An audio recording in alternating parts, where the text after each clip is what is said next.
This is lab 3. I lost my voice because I'm sick. I'm sorry.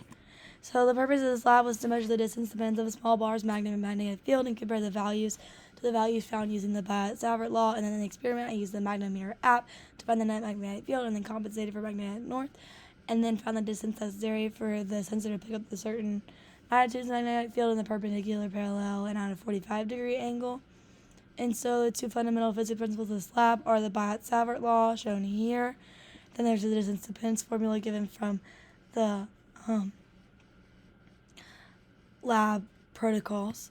And then the main result of the lab, so this is my data, this is my coding, and so my observations for that: when the magnetometer is far away from the magnet, it measures the near zero magnetic field in the x direction, and then when the magnetometer moves closer, the measured x component of the magnetic field increases.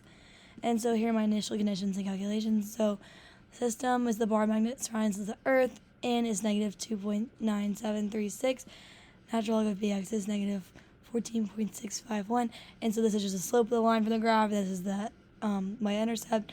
This is k, 4.35 times 10 to the negative 7, found using this distance-dependent equation. And this is mu using the Biot-Savart law shown here. And then, so I plug this into the code. And then our magnitude of the dipole, so it's just the square root of the components, like the x, y, and z squared.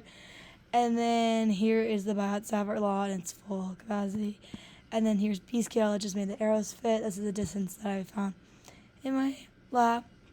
And then the observation axis is the x-axis. That's why it has this negative and positive direction. And then here are the two perpendicular axes. So these are the perpendicular to the y, and then in the z, in the negative and positive directions. And then here's the r-axis, is using the observation axis minus the position, the magnet's position. This is the axis equal to the dipole and the magnet mu r. And so it's the same thing for the negative direction of the axis. And so the perpendicular is the same sort of thing here. It's just that it's using the perpendicular axes instead of the on-axis. So that changes like a few things. And so this is to visualize. So this dperp is the average for my experiment. This is the observation location that was given. And then we have to draw an arrow to represent this. So then we're using r, the 45-degree angle. This is just the observation 45-degree magnet position. And the b at the 45 degrees, the magnet mu, and then it's the r at the 45-degree angle. And then that's just the arrow and printing all done. And so that was the full coding.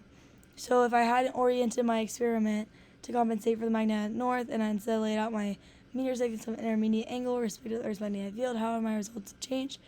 If I had not oriented my experiment to compensate for magnetic north, my measured magnetic field would have been affected by Earth's magnetic field, which would make my measurements much less accurate.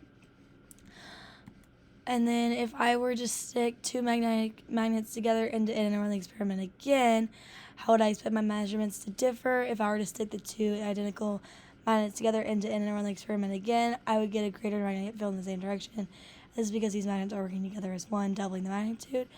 And then to conclude, just on the error of this experiment, so error in this experiment could have been caused by different magnetic fields that are in my room. So metallic objects, my computer, and things like that could have affected my measurements when I was doing the magnetometer and finding all these calculations. And so that is likely the largest source of error in this experiment. And that is all. Thank you.